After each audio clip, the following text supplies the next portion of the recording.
So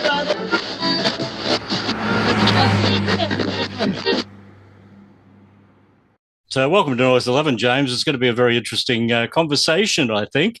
We're here to talk about Snakeheads, a project that you started with your good friend, the late Pete Lusty, and a real passion project for you. Yes. Well, thank you very much for having me on, Paul, because I've seen who you interview, so I'm very flattered that you've taken the time. And yeah, thank you for asking. It's a very long project. It was started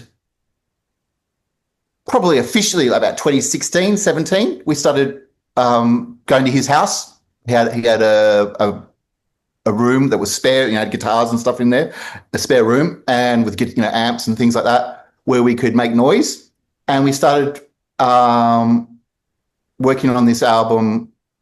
We didn't really know what it was going to be. It could have been 3 albums. Could have written for other people. We would have lots of different ideas, but we just enjoyed creating new songs, and we just started piling them up, and eventually we had 20 or so, maybe more, and we picked the few to start recording, and we started in 2019. So it really started in 2019, starting to lay it down.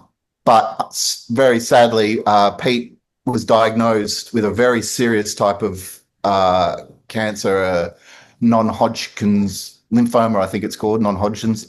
That put a stop to the recording. So we only put the bed tracks down for about 6 or 7 tracks, and we've concentrated on getting him better. And of course, we all thought he would, because he was I think it's human nature to be optimistic. And sadly, he didn't make it. He died in 2020. And so, I picked up the pieces from there, where I just finished those songs and then started on other songs we hadn't started to record yet. After he passed away, did you stop for a while and then come back? Of course. Yeah, I stopped. I was devastated and didn't really, obviously, wasn't a high priority to even think about it. Then Andy, my friend, and one of his best friends, and his business partner, because he worked in the music industry, suggested we finish one song and put it out for Pete. And that came out in 2021. So I did finish one song in 2021, got someone else to sing on it. I didn't sing on it. A guy called Ace Swayze from Ace Swayze and the Ghosts. And then just went back into my shell and back into my room, and slowly but surely started to finish the rest of the song. So finished another 16 songs. So it took forever. I love the name Belconnen Highs, because in naming it that, it's a tribute to when you first became friends. Exactly. I didn't know what to call the album, and it sort of, even though we left Canberra, we moved to Sydney. That is where it began. That's where we met. That's where we formed our kind of identity when you're young. That's where we saw bands for the first time. That's where our character was shaped. Like it or not, it kind of was forged in high school, and our taste and our humour and what we're into. That's from there. Even if you go on to do other million different things, it starts there. And so, it was a nod to the high school Belconnen High. And I could have called it something depressing, but I just thought that's it. The album was meant to be joyous, and so I'm going to keep it that way. And bonding over a T-shirt and older siblings' records. Do you recall what the record was that you first bonded on with Pete? Oh, it was definitely. He would have had a Clash T-shirt. And I would have had a Jam T-shirt by the British band The Clash and the Jam, and you could just see it through under the white shirt, cotton. You could just sort of see the lettering through the shirt, and they were obviously our big brothers and sisters records, because we were obviously very young. But that again, I've never lost my love for those sort of bands. So yeah, it's been from then on. firm, good friends. And then the bands started to form. There was the Smart, the Morticians, and Yes. where I was going to go with the alternative universe question Yes. was, if no one knew who any of these bands were, and you wrote a movie around your entire history with these bands, you could make those bands the biggest band in the world, ending up with this big reformation with Snakeheads. It could almost be like this massive Spinal Tap Australian version of the movie. Yeah, well, I mean, nobody does know who those bands were. The Smart were a high school band that played once at the Year 10 farewell. We played Johnny Be Good. We played, I think, a Ramones song and a little bit of soul. Well, I can't remember who wrote that, but so kind of a eclectic little wide choice there. The Morticians were a little bit more successful in Canberra. We played at the Uni Bar and things like that. But yeah, there's not a huge demand for reformation of either of those bands. So it'll just be you and me in the cinema. Is there any recorded works of that? Did you actually keep anything? I've got a demo tape of the Smart. Yeah, like just it would have been a microphone just in a room with those, doing those songs. So it's pretty washy, pretty noisy. The Morticians put out a 10-inch EP, very low edition. I've got one copy left.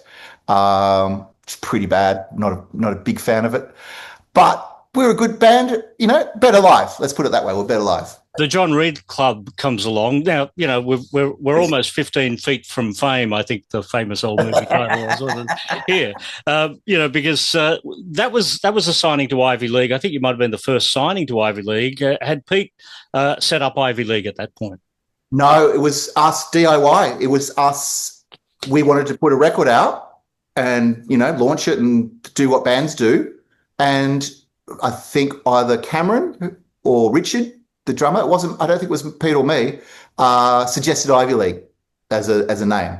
And so Cameron did the logo, pressed it ourselves. So the label is born out of nothing, really. I mean, I guess all labels are in a sense, but it wasn't a business, it wasn't an actual signing. No one signed us.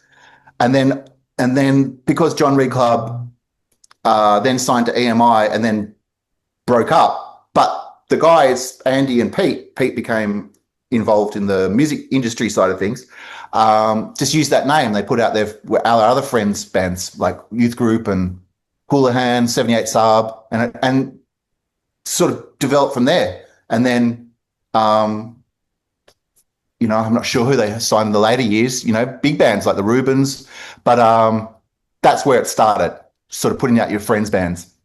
So, with the John Reed Club, there was a lot of the festival gigs. I think you supported Foo Fighters at one point.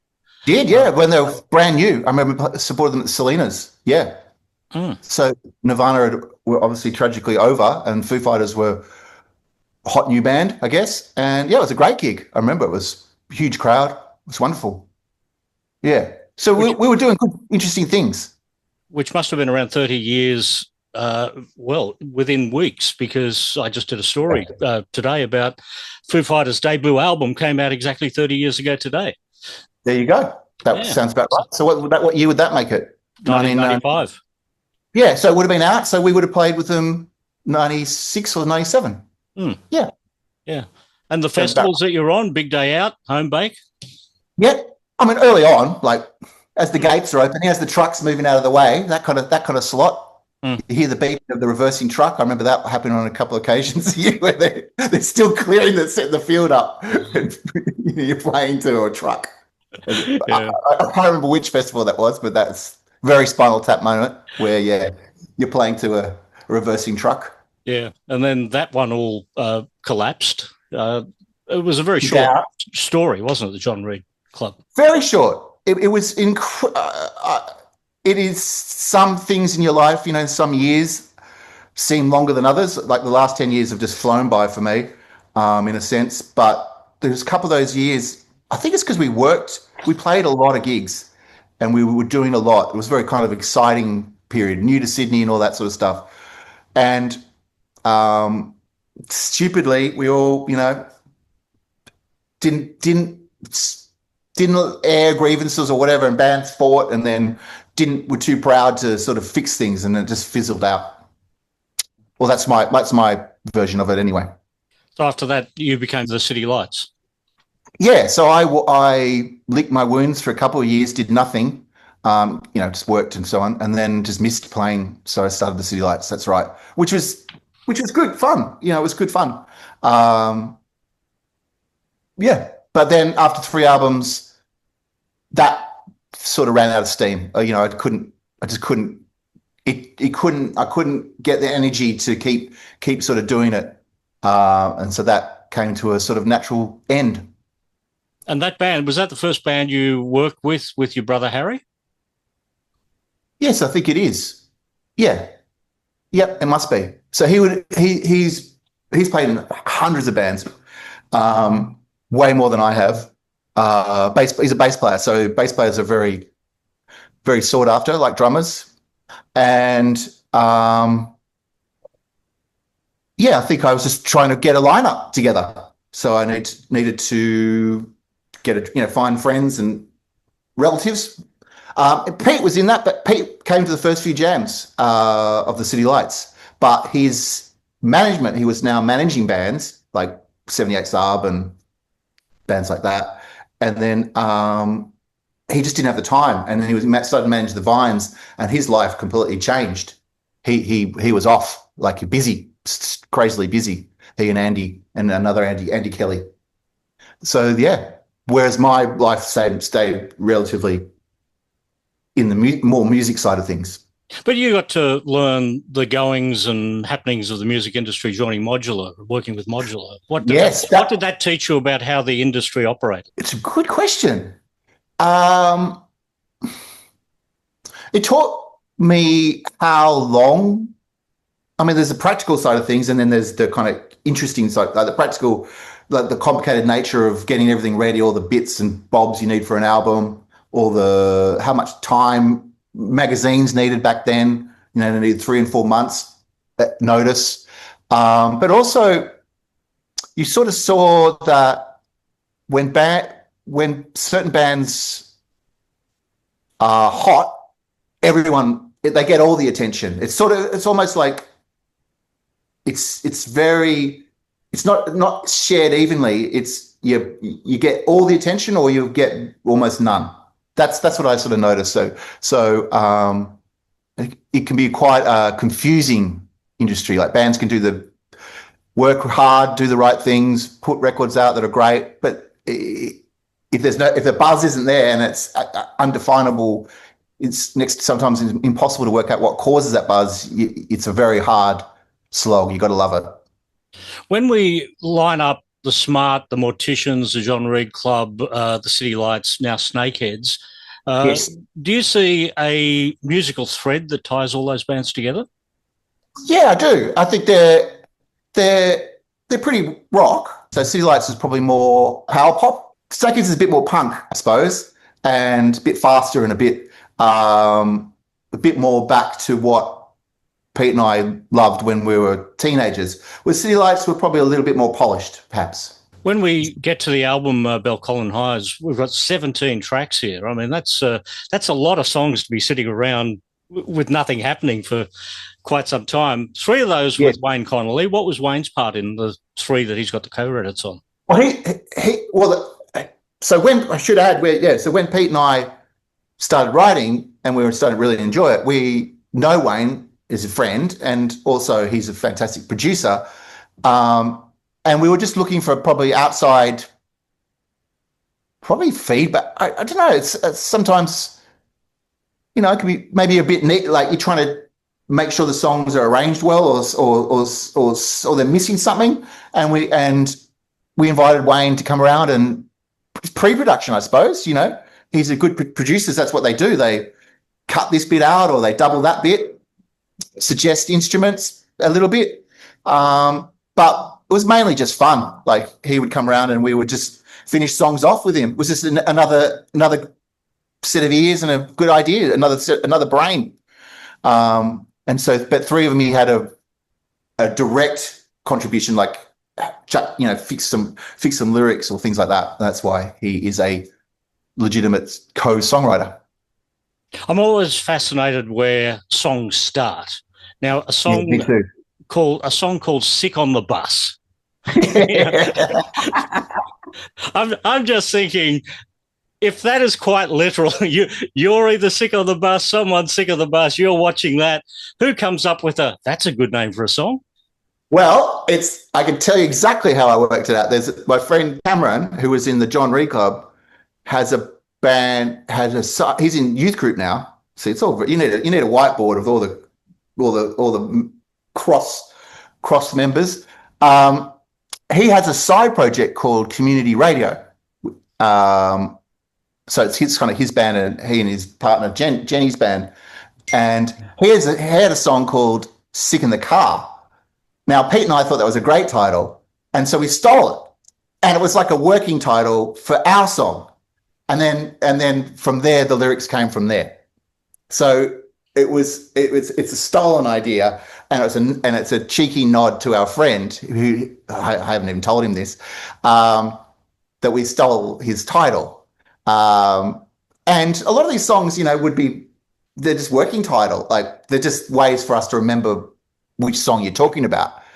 It wasn't necessarily, if Pete was here, going to be called that. But I didn't want to honor the project. I didn't want to take over and change the lyrics too much and change the title and turn it into my album. I wanted it to be where we were at that point.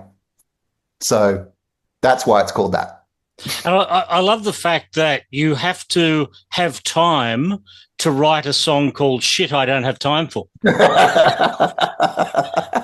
Well, that's Wayne's title.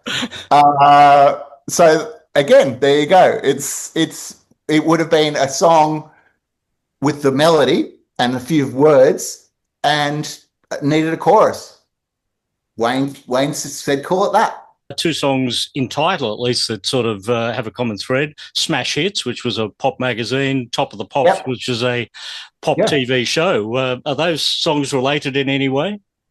Yeah, absolutely. It's absolutely full of cultural references to stuff that we're into, even if Top of the Pops is a British show, but it was still big in our heads because we would see our favorite bands on the show, or we'd hear about it, or you hear about the controversy of people miming or not miming. It was part of what we'd read about and talk about when we were young. So absolutely, that there are references to that. And also the Top of the Pops is, a way, also it's a metaphor for being, on winning in life. You're the top, the toppermost of the poppermost and all that sort of stuff that Beatles reference. So it was just also a metaphor for being at your best, and then life knocks you down. Is Savile Row also another Beatles reference? Because that's where the Beatles had their Apple records. Yeah. That's right. Exactly. And also it's where we would again read about, we get, all the mods would get their tailored suits, and it was a high, especially in the 60s, it was an important part of the British mod culture and high-end culture, and also the Beatles reference. Absolutely, Apple Records. Well, the album is Belconnen Highs, so people can check that out. But it all comes out on Friday the 26th. Everything gets uploaded, and then you can. Here's the vinyl that arrived today, which is gatefold. I don't know if you can see that. Got all the lyrics so you can sing along. Excellent stuff.